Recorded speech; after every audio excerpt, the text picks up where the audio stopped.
Alright folks, Pacini's Idiot, we are back on Criminal Case on Facebook. Who was it? Really? So Crispin Ruff filed a restraining order against Celine? Why in the world would he do that? We need to talk to him straight away.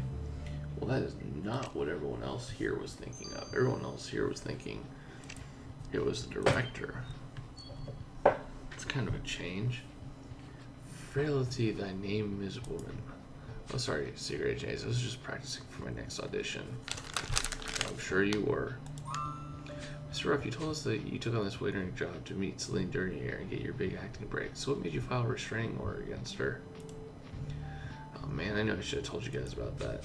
The truth is, Celine wouldn't stop throwing herself at me all night. Throwing herself at you? Yeah, she started by pinching my bum while I was serving absinthe to local lettuce. And then she forced me to eat oysters while trying to grow up my unmentionables. It was degrading. Being the doi of Ivywood did not give Celine the right to treat me so abhorrently. The restraining order was the least the woman deserved. I'm sorry you had to endure such treatment, Mr. Ruff. Let's hope it didn't compel you to restrain Celine in a more permanent manner. Interesting. Hey, so who would have thought Celine Dernier would have acted in such an undignified way, groping a waiter?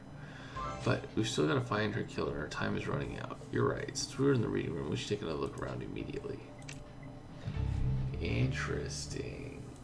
So they got the whole time's up movement, but from a woman's perspective. I like it. I've never been put in that position, but I'm sure that some people have.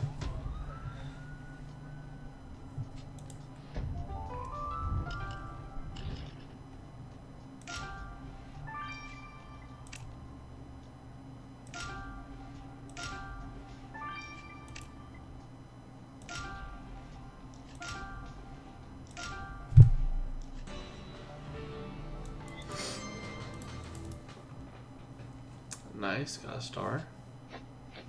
Oh, we can just go straight through to the additional investigation. Yeah, I think it's called Me Too.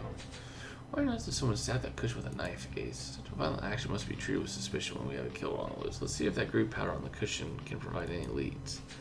And there could be a clue hidden amidst the pile of books. Let's sift through them. Come on, Ace, we better get to work.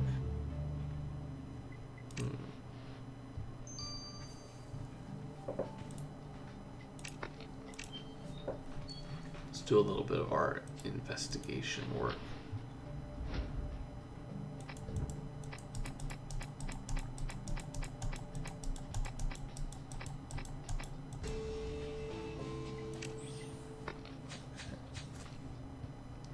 This poem you found on the pile of books, Ace, it's titled For Celine. You were a boggin and caused her right stooshy. 'Twas a real scunner. I have no idea what this means, Ace. Let's hope Gabriel will be able to decipher this strange poem for us. Seems kind of interesting.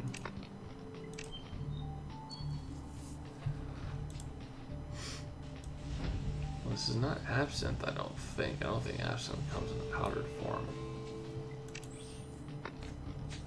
Hey, that dog on the stab cushion looks like Celine's pet Ploopsy. Was someone trying to send her a threat? If so, we need to get that green powder from the Ploopsy cushion straight away under the microscope.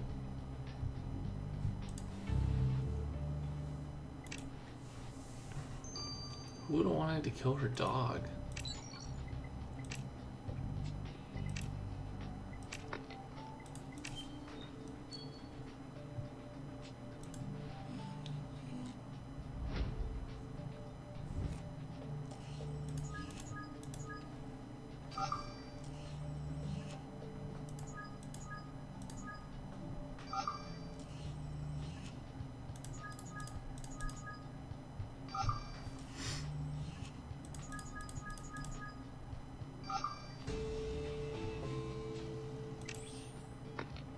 A screen pad left on that sad Ploopsy cushion was eyeshadow. Only one of our suspects is wearing the shade of eye makeup, the victim's sister.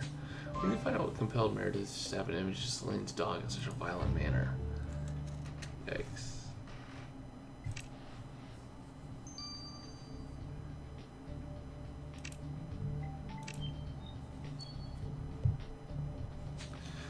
hope you're here to tell me you found my sister's killer secretion, Ace. Not yet, but we did discover it was a cushion you savagely slashed with a knife. What did you have against Celine's dog? Oh, why is everyone obsessed with that silly animal? If you must know, I was furious because I found out Celine was going to leave all her money to Ploopsy. Ploopsy was to inherit Celine Dernier's fortune? Yes, and I was going to get nothing. How could my sister cut me out of her own will, after everything I sacrificed to support her career? I initially wanted to poison that stinky mutt by feeding him my salt scrub. He's lucky to be alive. Well, your sister is certainly no longer alive. Let's hope we don't find out you're to blame for it. Wow. That's a little extreme. Don't you think, Celine, you didn't need to leave everything to your dog? You're looking a bit peely-wally, Ace. You better just canny for a while. Okay, what are you even talking about? I'm speaking in Scotisms, Ace. Expressions that people from Scotland use. That poem dedicated to your victim was littered with them. Ah, so the actor Cliff Montgomery is Scottish. Does this mean he wrote this poem to Celine? I believe he did, but it's not as nice a gesture as you might think, because the entire poem is about the victim making Cliff feel foolish and angry. For instance, you were boggin and caused a right stooshy. The trite day you blethered about your notch means you were vile and caused a huge commotion the miserable day you announced your news. I wonder what news was that got Cliff so upset. We need another word with the actor.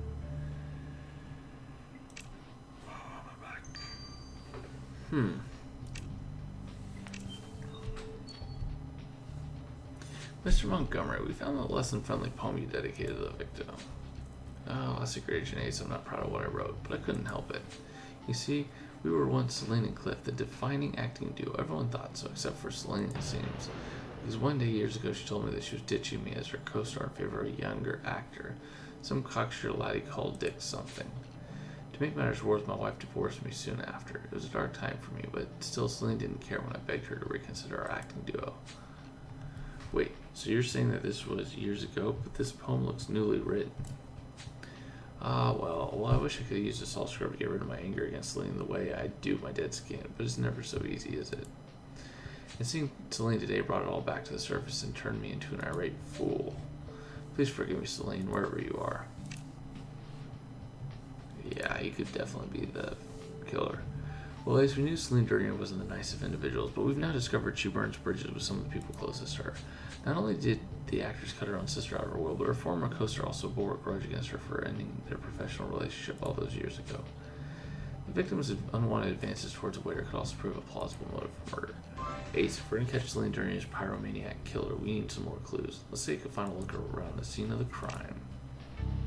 Surprise, surprise.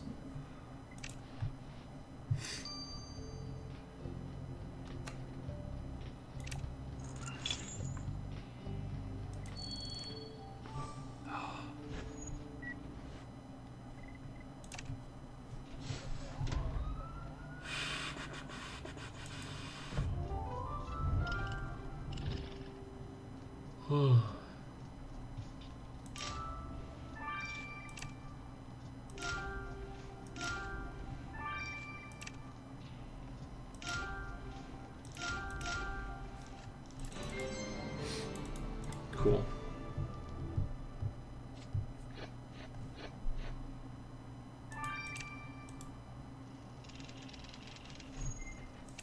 Perfect. That means we can go straight on to the additional investigation. Ace, how does Celine Dernier's Lifetime Achievement Award get on that bench? Is that a sooty handprint on it? Do you think the killer took the award from Celine and discarded it after committing the murder? This is too much dust for fingerprints, but we should definitely get a sample of those fibers on the trophy. We must put those broken pieces of glass back together, I agree. We're getting close, Ace. I can feel it.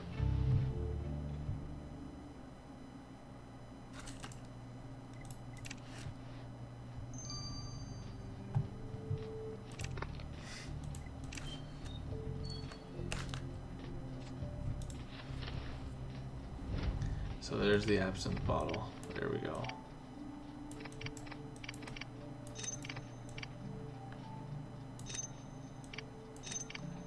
Oh my goodness. Just take this in, guys. Just take this in. Ace, that broken glass was once a bottle of absinthe. We know Celine killers drink absinthe. I mean, Spell must be the murderers. We need to get it to the lab immediately.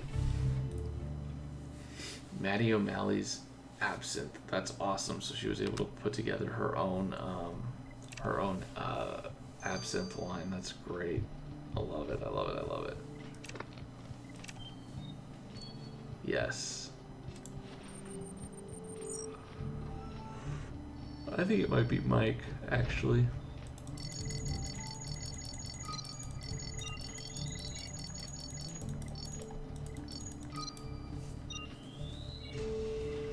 How many years will the killer get? 12. I'm gonna guess 12. Let's get the city fibers from the victim's award straight to Amir Ace. So yeah, so everyone can guess how long the murderer is gonna get, but I'm gonna guess 12 years.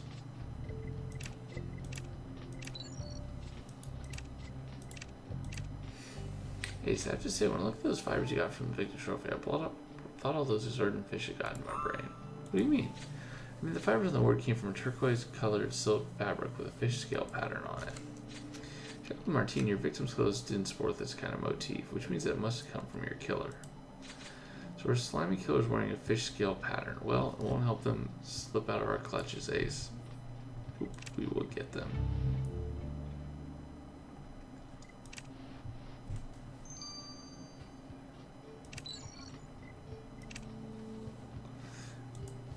Rupert. Meteors, what? Oh, I'm sorry, Ace, I must have dropped off. All the swatting up on meteorites had me burning the candle at both ends. Well, I'm working so hard to save Martine from that demon fish, but it must have taken its toll. We're all so proud of you. Oh, anybody would have done the same, but I assume you hear about that bottle of absinthe you sent me. Killer very helpfully left traces of their sweat on the bottle, and DNA analysis of the perspiration revealed that your murderer has blue eyes. So Ace, it seems their killer's methods may be fire, but their eyes are the color of ice. Right, that sure sounds like Cliff.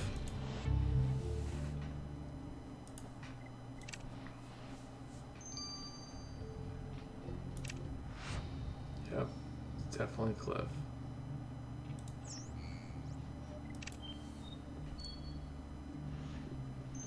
And honestly, the method of killing her with the torch makes perfect sense for him. Mr. Montgomery, you're under arrest for the murder of Celine Dernier. I can't believe you killed your old co-star. It's because I didn't. Celine was my cherished friend. I never hurt her. Evidence doesn't lie, Mr. Montgomery. Unlike you, we found fibers from your fancy cravat stuck in the award you snatched from the victim. Celine's party had an under the sea theme. You'll find plenty of our guests were wearing the same aquatic attire as I. But did they all drink absinthe? We know you threw your glass on the victim right before you set her on fire. I'm a true gentleman. I would never dare do such a thing as uncouth as throwing a drink on a lady. And as a gentleman, turn a lady into a burning inferno with a torch? Mr. Montgomery, just confessed. You murdered Celine Dernier. Alright, you got me, Secret Agent Ace. I killed Celine, but I didn't mean to do it. Surely it can't be because of the old grudge about your acting duo. You have had a wonderful career even without her help. It wasn't about my career. Celine ruined my marriage. Oh dear, what'd you do? But I never heard about this. How come it was never in the papers? Because not even I knew she was responsible until tonight, when that blasted woman told me she had been the one all those years ago spreading rumors about me sleeping with every actress in Ivywood. But did you? Even my wife, furious with jealousy, she left me that year, never to come back. I'd never been unfaithful to Dorothy, Secret Agent Ace. She was the love of my life, and Celine destroyed this without a second thought. When I got angry at Celine tonight, she just laughed and said I couldn't possibly still carry a torch for Dorothy.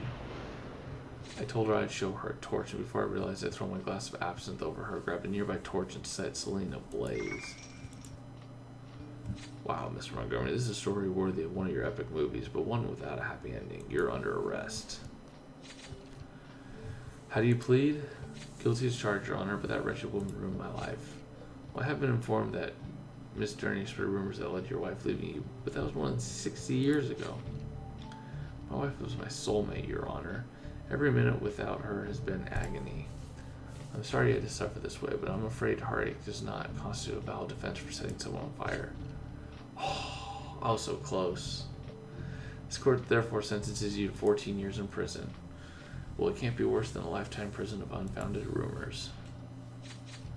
Wow, Ace, never my wildest dreams I think of arresting Cliff Montgomery for murder.